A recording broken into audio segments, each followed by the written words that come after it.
Movie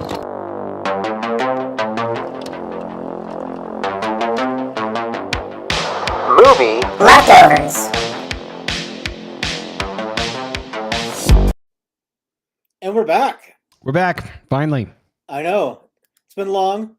It's been a rough road, but we have returned. Yeah. Weary travelers have returned. Yeah.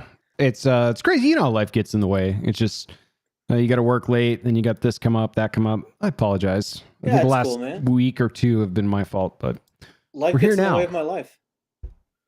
We are here right now. Indeed. You know, I almost wore a beanie today too, which is really...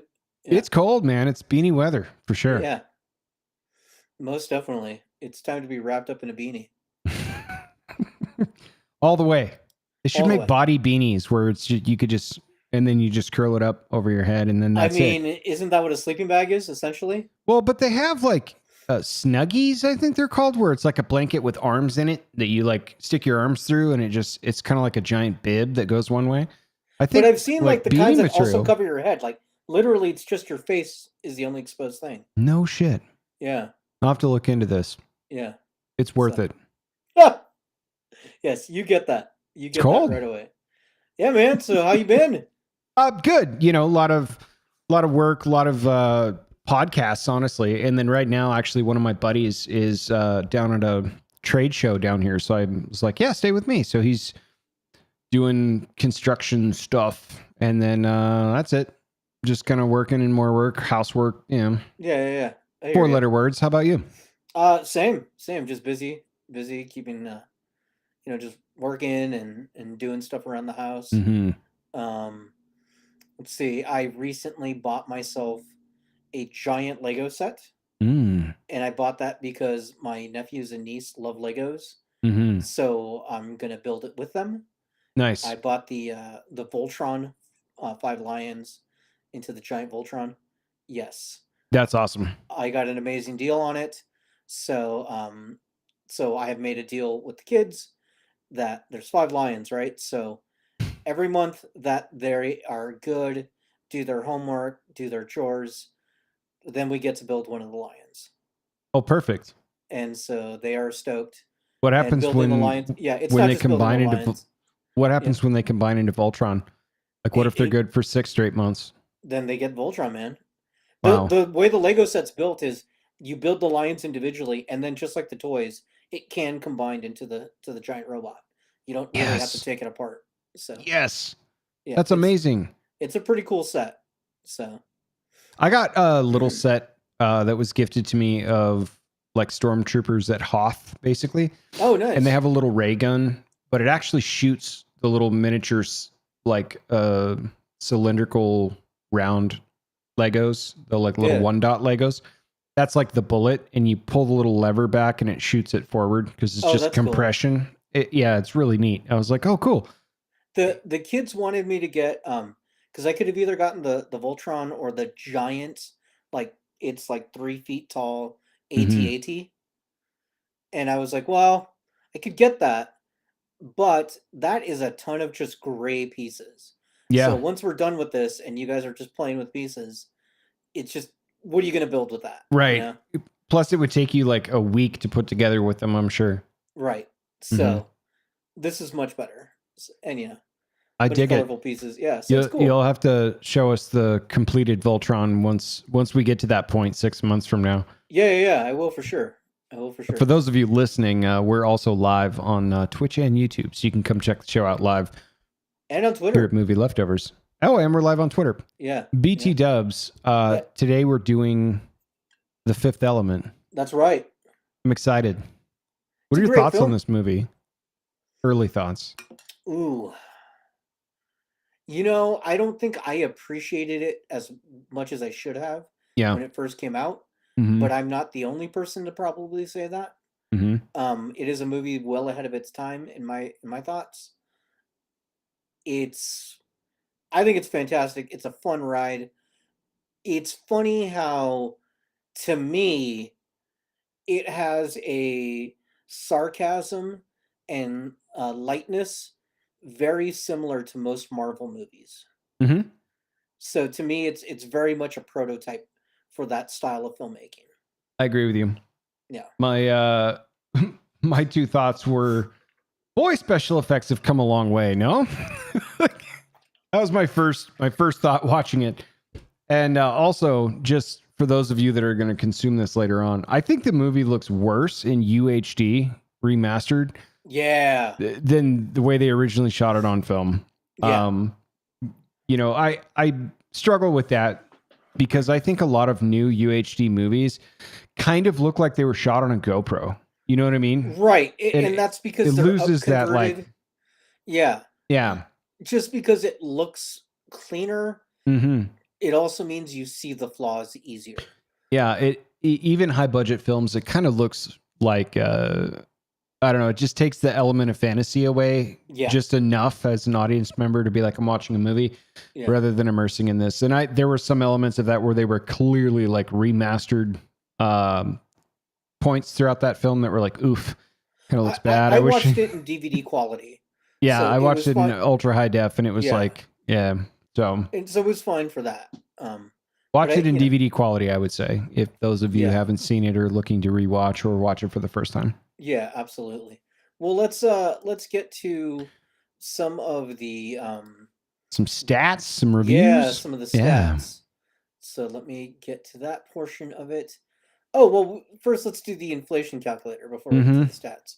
So this film had a budget of 90 million and a box office of 263.9 million in 1997.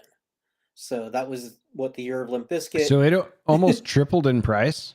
Like almost. Wow. Almost. That's a lot. So its budget in modern dollars would be just over 166 million. Mm-hmm. So fairly what you would expect for something like this. And then its box office take in modern dollars would be just over 488 million. So pretty good return on investment on that portion.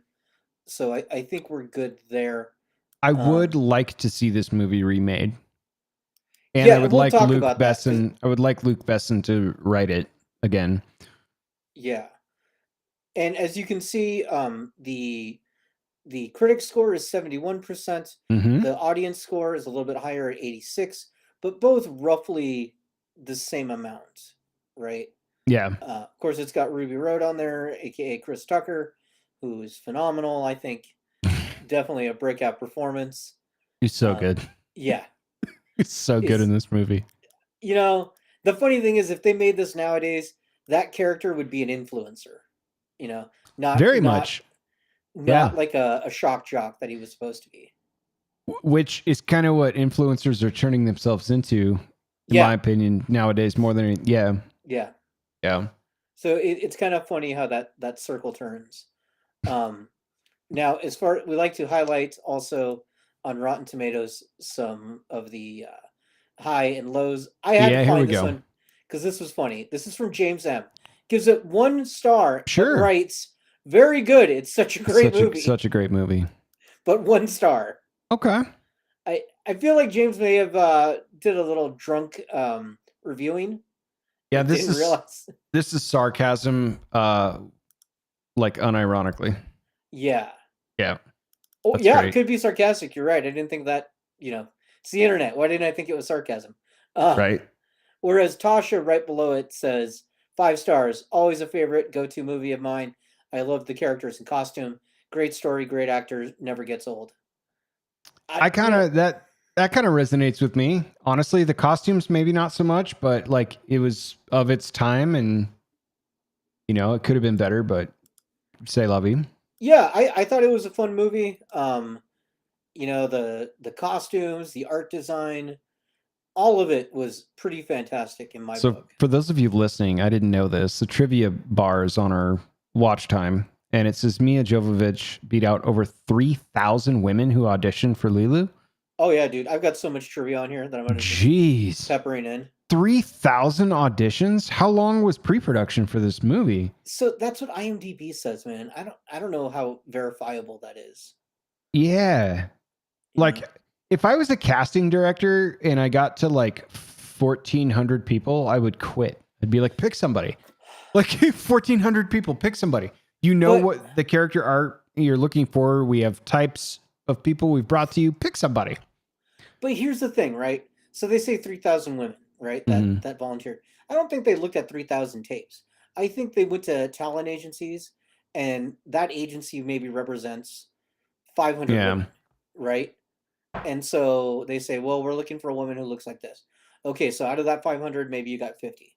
So technically, she beat out those 500, Yeah. but it's already been whittled down. Like they went through 3,000 headshots, maybe. Maybe. Maybe. They maybe went through like 300 headshots and Right. then called in maybe like 30 of them to talk to. But, you know, that's just how it goes. But yeah, so if you're watching the live stream or the video posted later, you will see that there is trivia. It's in all the shows. Mhm. I just like to put it on there. It's a fun little bit for Oh, us. it's a great time. Yeah. Yeah, I learn something new every time. nice. So, yeah, man. This was a great film. Basically, do you want to go over the plot a little bit? Yeah, more or less. Like Bruce Willis's main character is kind of we don't have a full backstory, but you're guessing that he's kind of down on his luck taxi cab driver, and the plot just kind of falls into his lap, quite literally, and then Yeah. a whole bunch of story unfolds from there, and it just twists and turns about how there's a supreme being that's sent down to kill evil and save humanity, but there's a whole reason behind that, and there's an even deeper backstory, and it kind of starts you off in 1940 in Egypt to really set like how long this secret, keeper has been, presiding over these stones, and there's 4 stones that unlock it's like Captain Planet. There's all kinds of cool shit that unfolds, and Yeah. Bruce Willis's character is more or less just along for the ride, but his backstory is, comes from military, can handle himself, cool under pressure. And of the time when they cast this, he's kind of the up and coming super duper action star as well. And so they kind of had to flex on all that. So you get to see a lot of eye candy along the way. But really, it's kind of a pretty straightforward story. You just get to learn as you go. Not a whole lot of mystery to it. And it was really well done. It was a playful movie. It was a lot of fun. There's a ton of comedic elements in there that I wouldn't have expected. It did not take itself too seriously. And yeah, that was about it. That's about the short and long of it. It was supposed to be allegedly Luc Besson started working on this screenplay in high school. There's a ton of lore. Apparently, the original script was over 180 pages, which, to give you an idea, in filmmaking, 1 page equals 1 minute. So that would have been a 3-hour movie. Mm-hmm. I found an article from Screen Rant. Let me put that up on the screen for everybody to see. It's a pretty neat article, but basically it talks about why there wasn't a Fifth Element 2 and what the plan was for Fifth Element 2, which we'll get into our theoretical remakes in a little bit, or sequels or whatever. But basically, the co-writer Robert Kamen basically said that the reason why there wasn't a sequel is, while the movie did make a lot of money, it made a lot of money internationally, but nationally it did not make that much. Mm-hmm. The American box office was just about 63 million. So wasn't Which that is, big. as we discussed, like 30 million less than it cost them to make, right? Right. But the Yeah. fact that it was such a big hit worldwide is what brought it over the finish line and made it profitable. So because of that, they were just like, we can't do that. Now, another thing I had not considered is that, have you seen the movie Valerian, The City of a Thousand Planets? It's Who's from in it? 2017. I want to say I have. Okay. Yeah, I remember seeing this like a long, long time ago, well, I guess in 2017. A lot of people consider that the spiritual sequel to the Fifth Element, even though they have nothing to do with each other. But a lot of like that kind of style, and it's them. So Same. Oh, did Luc Besson write that too? I believe he did. Nice. Who's in Valerian? I want to say I have seen that.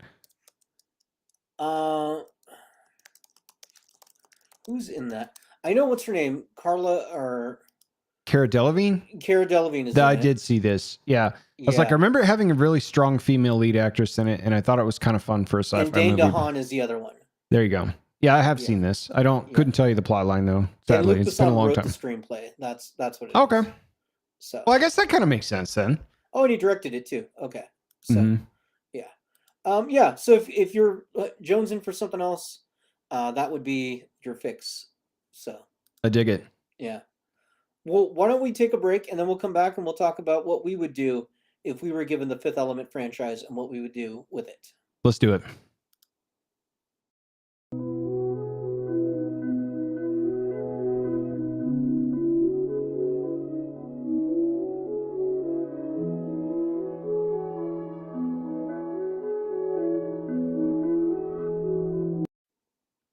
All right, we're back. Just like that, we're back. Just Welcome like back. Yeah. that. Glad to have you. Yeah, you too. Movie Leftovers, Fifth Element. Let's go. So, do you want to go first or do you want me to go? I do, because I think yours might be a little stronger than mine. Okay, fair enough. You go ahead. All right. So I'm going in a direction I haven't gone before. I'm doing a prequel to this movie. I'm actually going to leave the Fifth Element alone. Okay. And the reason for that is I really, really like the idea of how much creative freedom there would be in the backstory. So how about we see the first encounter in Egypt in 1940? But we set up the Bruce Willis character as like a descendant of a long line of protectors or guardians, but he just doesn't know it yet. Oh, okay. Right. That's also why he was, I don't know, drawn to the military life that he had before being the natural choice to protect the perfect being later on. So kind of like a Van Helsing. Very much like a Van Helsing. Okay. So the aliens protecting the elements, we're going to get into a lot of stuff with them, like how were they chartered with this task? Why is the ultimate evil trying to take them down because they came across this weapon? Did they build the weapon? What happens? How many different species across the galaxy did they try out for help before settling on humanity? And we could have like a really long montage of how many times they fucked up that decision before they got to human beings. Right. And I think that would add a lot of similar comedic elements to it, right? You could just have a couple minutes of, random encounters. So main character for the priest, I'm going to cast Danny Houston in that because I think it'd be kind of an interesting role for Danny Houston. Okay. And then his apprentice, the little dude, back in the 40s, will be played by Elijah Wood. So all right. Danny Houston was the 30 Days a Night guy, and he also did some stuff with Marvel. The main evil dude, I kind of ping-ponged on this, but I eventually settled with Woody Harrelson because I think he could take it serious enough, but also have a couple of one-liners that are funny.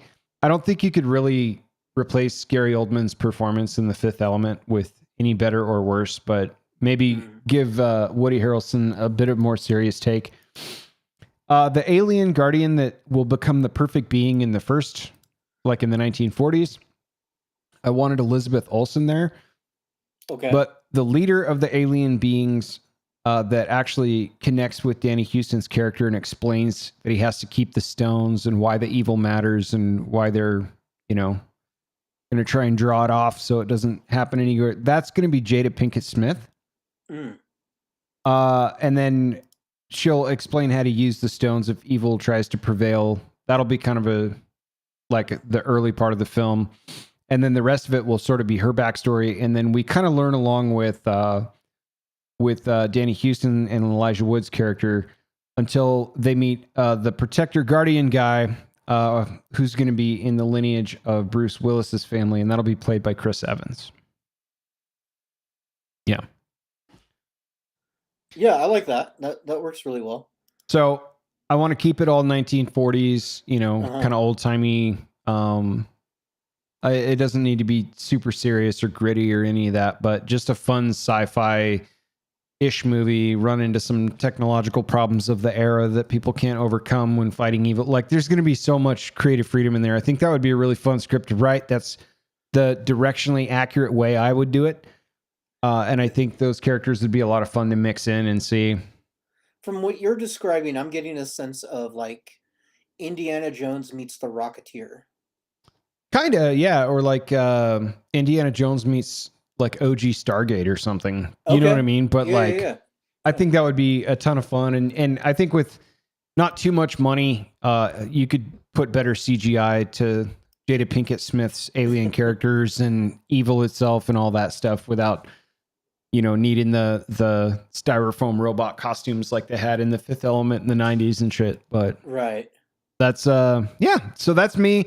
I would make it a prequel, and then we always ask, would this be like a franchise or would we do whatever? I would try to make this a trilogy. I might shoot what happens after The Fifth Element too, and rework in Ruby Rose and some of the characters I love out of The Fifth Element for, like, if I were to do a sequel. But I think the prequel just would be way too much fun to etch out and write. I like it. I do like it. You went in a completely different direction than myself. Mm-hmm. So I guess it's my turn, right? So It's your turn. yeah. So I would write a sequel. Okay. And so my thought is, so I liked, one of the big things I look for is themes in a film, right? Yep. What is the message we're trying to give? So to me, it feels like the first film, the themes are cycles and love. Yep. Right? Because The Fifth Element, it's not humans, it's love. Because, Lilu was going to give up, but until Corbin said, "I love you," then she was willing to fight. So that kind of deal.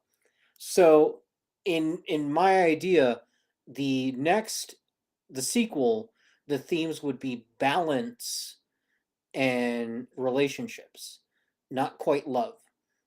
Family, I guess, because it's, like Vin says, it's all about family. Yeah. Of So course. I would set this about 100 years in the future from the first film. Corbin is long dead, and I do that for a few reasons. I think we know about Bruce Willis's unfortunate situation right now, but yeah, 100 years in the future. If possible, I get Mia Jolton. I can never pronounce her name. Mia Jovovich. Yes, I would bring her back to play Leela. I probably said that wrong for what it's worth. Being that she still looks amazing, that helps. And I would set it 100 years in the future. So Corbin is dead. She's saved the universe. So what is her role now, right? She's kind of just puttering around. People ask about her. The government still wants her to be involved, but she doesn't want anything to do with anything. She's just become a recluse. She's shut down. Gotham is safe, and what is there for Batman to do? Sure. Right. Right. So, being that she has those enhanced DNA, she does live a lot longer. Like, that's just a thing for her, right? I figured that would be the trope. Yeah. Yep. Yeah. So, it now, the incident, the thing that's going on is just out of nowhere, far in deep space, all of a sudden, like this like plant-like creature is growing and destroying far outposts, just one at a time, right? And nobody knows where it came from. Nobody knows what it wants. It doesn't seem to, like, you can't negotiate with it. It's a plant, right? It's just destroying things. I have never in my life successfully negotiated with my plants either. So every time I've tried, I'm with you. I'm with you. So the plant is basically a metaphor for Lilu's doubts and sadness, right? And the more she's depressed, the more she's recluse, the bigger this thing grows, right? It's pretty obvious that she's attached to it, but we don't know how, right? So the government like comes to her and is like, "We need you to fight. We need you to do this. We need you to stop it." And she's like, "Look, I saved you guys once. I don't want to fight anymore. I don't have anything to fight for. Corbin's gone. It's just me. Like, maybe who says that this thing doesn't have a right to live?" Is her argument, right? Well, the government can't accept that, right? And no matter how much they push her, they're just, she's not going to do it. And now they don't know what to do, because how are they going to make her do anything she doesn't want to do, right? They can't stop her. So they activate their secret weapon. Because remember in the first film, they scanned her DNA, right? That's how they built her.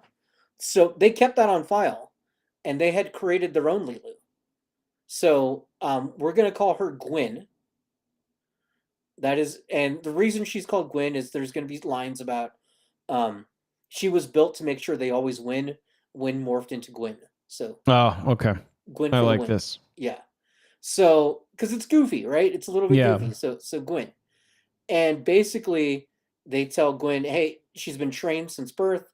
She is just a stone cold killer with Lilu's DNA. Yeah, She right. looks different, but she is, And they basically tell her, go figure out what's going on and stop it. And she's like, yes, sir. And she takes off. Well, Lilu finds out about this and finds out that they're gonna try to kill the plant, right? Mm-hmm. She doesn't want to stand for that. She's like, no, we don't know what it is. What do you like? Maybe that's natural evolution. We do, why are you trying to Right. stop it? So Leela goes and she goes after to find out what's going on. And so she runs into Gwen. There's fights. There's I'm the upgrade. You're the past Right. model. Yeah. All that stuff. All that cheesy stuff. Well, You have Leela, just Terminator moments weaved in there. yeah. See, when yeah, you yeah. got to the plant part of it, I was like, this is kind of feeling Guardians of the Galaxy. And then we went in a great direction. So I'm loving this. Yeah. I'm loving So, this. so basically what Lilu discovers is like, oh my God, she's made of my DNA. She's some sort of corruption. But Mhm. then it strikes her that she's like, no, she's not a corruption. She's my daughter. And she couldn't have kids with Corbin because Mhm. their DNA just didn't match. And like all the past special ones or whatever you want to call them, they couldn't have kids, right? That's why they constantly had to be rebuilt. So Mm. she's now, Lilu's the first one that has a child. Mhm. This is a whole nother thing, right? The cycle is now changed to a different thing. So basically what it ends up is as Lilu's heart starts warming up to Gwen, and Gwen's like, I'm just gonna kill you. Like, you get in my way, I'm gonna kill you. Lilu's trying to change Gwen's mind. And the more that they kind of like shift around being the yin Mhm. and yang to each other, the less of a threat the plant becomes. And then Lilu's like, look, see, it's stopping because we're getting in Right. balance. So basically what it becomes is Lilu decides I need to sacrifice myself to stop this thing so Mhm. that she can see that I'm her mom and I love her. You know? And so that's ultimately what happens is that Lilu is willing to die to stop Gwen, to save the plant. The plant stops its rampage of plants, space plants. And so there we go. So Intergalactic rhododendron yes, checkmate. yeah. Because it's goofy. Like, a Yeah. giant space plant destroying things is hilarious. But it I like it. fits the fifth element. So Mia's back. For Gwen, I don't know if you're familiar with Mia Goth. Mhm. Yeah, so she would be Gwen is in my book. Since the 100 years in the future, you're not gonna have Ruby Road, right? Well, would that pose problems if they were a clone? Would you have to have Mila Jovovich play both parts? I thought about that, but if I want her to be the daughter and I want them to say like, we couldn't 100% recreate her, so Okay, so we'll have some one-line explanation as to why Yeah. she's not a perfect copy. Okay, gotcha. yeah. Yep. So I'm on board. Yeah, so instead of Ruby Road, we'll have another character kind of like that because it's a fun character. Yeah. I was thinking Billy Porter. He's perfect for this kind of That's stuff. great. Yeah. He's that. Yeah. So the theme is balance and family, and there we go. That's my sequel.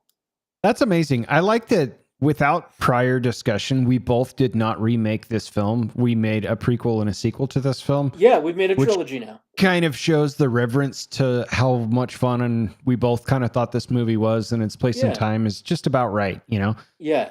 Sure, if you forced me to, I could rewrite this thing and recast it and make tweaks, but that's really great. Yeah. Let us know what you guys think. You can hit us up. You can drop some comments on some stuff. You can go to Twitch or YouTube or Twitter, and you can vote on which one you like best, by the way, at Movie Leftovers. Yes, absolutely. That was great, dude. Yeah. I really liked it. I thought it was a fun, something different, something, fun. Dude, I'm trying to keep all my notes. Now I have a digital organizer. Like I'm using one of those Microsoft Surface pads, and I just handwrite my thoughts and turn them into text, basically. Mm-hmm. I think for one of these future episodes, we're gonna have to like go back in time and review a couple of the high points of all these remakes that we've done, just to share with everybody, like, all the bullshit craziness that we decided to rewrite these shows into. That'd be a fun, like, I think Hallmark it would be, episode at some point. I think it would be funny if once we hit a year to remake our first episode. Oh, that'd be awesome. Yeah. That would be really good. Yeah, I think that would be hilarious. Yeah. How would we recast it? Who would we put as us? Right. Yeah. So, Or yeah. actually, we should do that, and then as a special segment, we should take each other's notes the way we did it the first time and rewrite the rewrite of our movies. I'll rewrite your remake, and you rewrite my remake. Yeah. That'd be good. That'd be good. Awesome. So yeah, so we'll be back next week. Yeah, I think so. Yeah, and Okay. good to catch up. Sorry everybody. It's life gets in the way sometimes. So. And you picked our next film. So do you want to tell the class what it's going to be? Yeah, we actually have one you read the synopsis on that I can't wait to figure out how to consume, but it just left the theaters and so it's at large. But we're actually going to do some stuff that just came out a minute ago. Yeah. We're doing Top Gun Maverick. Yeah. I cannot wait to rewrite this movie. It's going to be fun. I've seen it a bunch of times. It's pretty good how it was, but I can't wait to catch up next week and explore what we would do with this movie. Yeah. You know, just in time for Tom Cruise and Mission Impossible 37 or whatever it's going to be. I think it's 95. Who knows? Yeah, who knows? What the fuck is that guy gonna do after he's too old to play in Mission Impossible? I've told you before personally, it's Tom Cruise and his quest for death. I think it is, and I wonder if there's another Jerry Maguire type of movie in the guy. You know, he just seems to be Ethan Hunt or fucking, Maverick. So they want to do that space movie that he's gonna like literally go to space to film. Oh, okay. I don't know what that is, but I remember reading something about that. Yeah.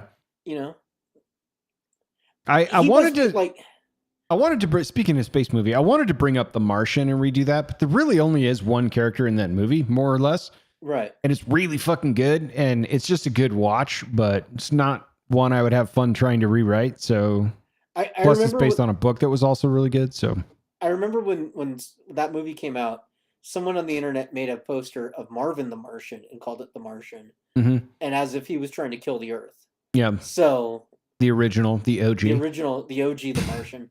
Yes. So. So we'll get into some Tom Cruise action next week, but this was fun. Fifth Element is a good movie. I recommend it. Absolutely. Yeah, good times. Cool. Great to see you.